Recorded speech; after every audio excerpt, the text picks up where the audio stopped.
Hi, I'm Valdewar here for the Sporting News to interview Jon DiBella, the former one championship strawweight kickboxing champion, as he seeks to recapture or to capture his interim belt at in Japan coming up on March 23rd. John, it's a stacked card.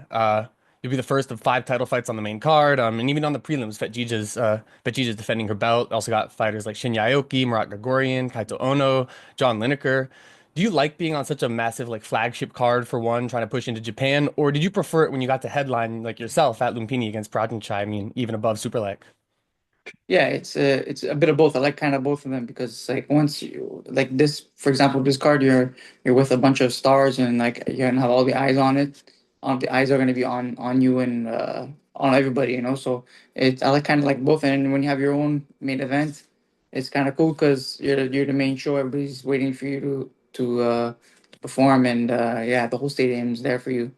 Yeah, absolutely. I mean, in that last fight, I mean, not last fight, two fights ago against Pratinchai, it was a controversial decision. But I think no matter the context, I think fans understand that there's no shame in losing your undefeated record as a pro after like 10 years, Yeah. especially to one of the best fighters in the world. But as a fighter, how did you deal with it? How did you look at losing your O? And is it harder to come to terms with when you feel like you won the fight? Yeah, I don't really, I never I never cared about my record. Like, I never cared about protecting my record. I didn't care if I ever lost. Like, I don't care, you know? But I did, lose my first fight and, uh, technically lost my first fight, but I did feel like I won the fight for sure. But yeah, the record doesn't, like, I don't care about that. Okay. That's just like, I don't care. Okay, cool. Um, yeah, I mean, so now we're back for the rematch a year later, after almost a year later, after your impressive showing against Rui Botelho.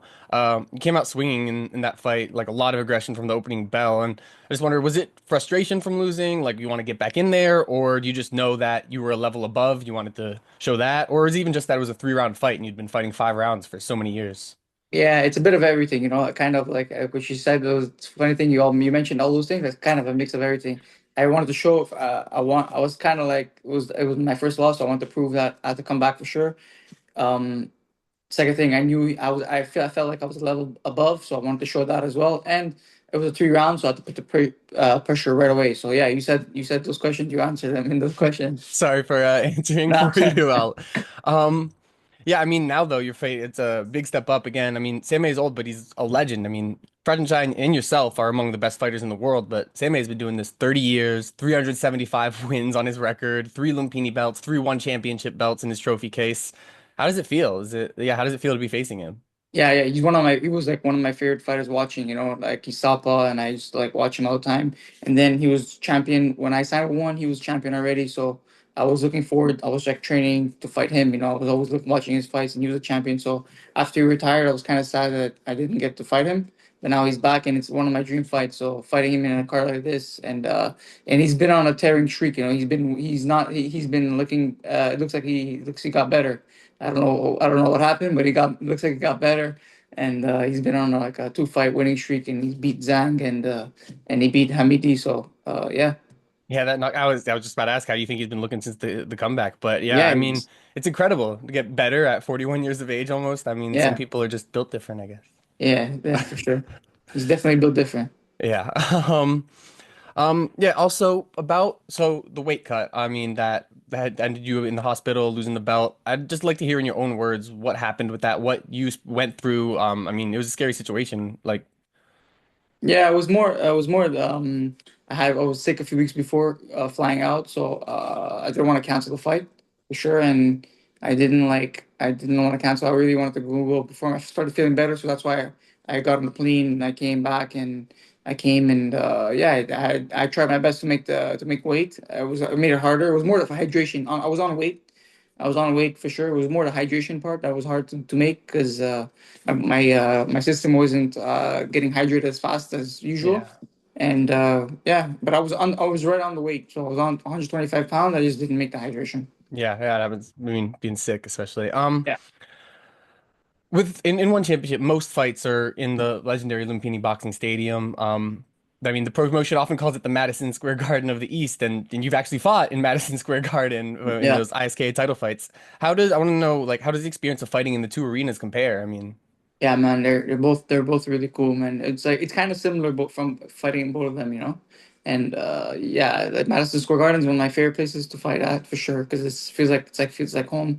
I grew up fighting in New York. All my fights were New York previously, so I fought 5 times at the Garden. I feel like it's my home for sure. And fighting at Lumpini was it's also like my second home now. I fought there 3 times, and yeah, it's like my second home. Yeah, and now Saitama Super Arena, is that going to be your third home? Yeah, I'm that's a dream come true. You know, yeah. I watched like the old tapes of K1 and used to be back in the day and all the that's where kickboxing really started. You know, in the Saitama Super Arena where I'm fighting, and yeah, very excited for it. Yeah, I was gonna say, I mean, Tenshin, Takeru, Ernesto Hoost, Peter Yeah, Aerts, Mirko Krokop, everyone is, I mean, so many legends have competed there since it was built in 2000. And I've heard the atmosphere, especially, is incredible. The Japanese fans go crazy. I mean, you're excited about going to Japan? You're excited about the reception you'll get? yeah, for sure. I'm very excited. I can't wait to show the Japanese fans my kickboxing style, and it's gonna be very cool. Yeah, anything I mean, have you been to Japan before? Yeah, I've been once. Okay, well, yeah, I mean, so I was gonna ask if you plan to do anything while you're there, but if you already went before, I went once, but this time I'll go in more and I'm probably gonna be like fight week, so I'll stay a day extra. I'll stay a day extra to go chill and stuff. Yeah, yeah, for a day see extra. the Yeah, sights. yeah. Awesome, awesome. Um, okay. This is a interesting hypothetical. Yeah, well, a friend actually suggested to me. If you woke up tomorrow with amnesia and forgot how to strike, like entirely, you just like a baby. Which of your colleagues at one would you want to learn from, like emulate, relearn to kickbox from their Huh. styles? That's a good question. Probably. Um, it's a good question. I'm thinking. I don't know. It's a good question. A mix of like Super Bond, uh, mix of Super Bond, Takaru, Petrosian for sure. Yeah. A mix of everybody, yeah. A mix of Chingiz, Alazov, for a few of them for sure. A lot of them, yeah. What is it? What specifically would you take? Like each one, I assume you have like some aspect of them you're kind of Yeah. thinking about. Yeah, like I like the flow, the kicks, the flow kicks of Superbon for sure. Like the combination you mix with the kicks. I mean, he finishes off with the kicks, or kind of remind me of my style. I like Petrosian's IQ, and I like Alazov's just explosiveness. Yeah, I was gonna say Yeah, devastating power. yeah, Yeah, absolutely. that's it. That's about it. You trained at your, I mean, well, your own gym, but you're in your dad's gym. Yep. I mean, just as a leader there, I wanted to give you an opportunity to just tell the world about any young guns from the squad prospect. Like, who's the next prospect we're gonna hear about from Yeah. Team DiBella Kickboxing?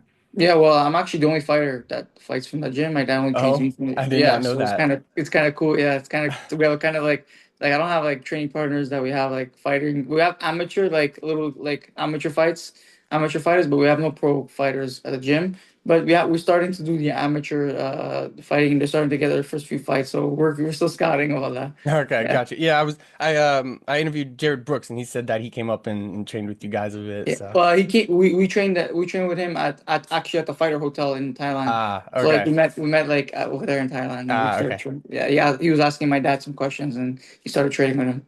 Yeah, my bad. I misunderstood. Yeah, shoot. Sorry, I backspaced out of my notes for a Yeah, no second. worries, man. No worries. Okay, yeah. So outside of training, what do you do like for fun? Like, how does John DiBella relax on his free time? Yeah, we just have fun, relaxing with the family. Have my girlfriend. We just we have our espresso business, so we just focus on that. I like playing soccer. I like watching. We call it calcio. So we watch a lot of soccer, a lot of baseball and Yankees, basketball, a bunch of sports. We just watch it. Who's your team? Soccer team? Napoli, Okay. Yeah, I mean Napoli. they've been yeah, killing it. Yeah, they're not bad, not bad. We're still there. We're still there. Yeah, so there. Okay, so yeah, before I let you go, I just want to ask how does this fight go? Like how do you I mean, it's a tough Sam-A, great fighter. I mean, are you thinking 5 rounds? Like you thinking it'll be really hard to knock him out, I assume, or are you Yeah, thinking you can get it done? yeah. I think like we don't look for a knockout. I think it's very hard to finish it, especially at this level. Everybody's very like high IQ, fighting IQ, so it's gonna be hard to get the finish. But we never know. We don't look for a knockout, but if it happens, it happens. Yeah, all right. Well, just take it as it comes. Thank you so much for your time. Good luck. Thanks, man. Appreciate it. Thank you. Have a good one. You too.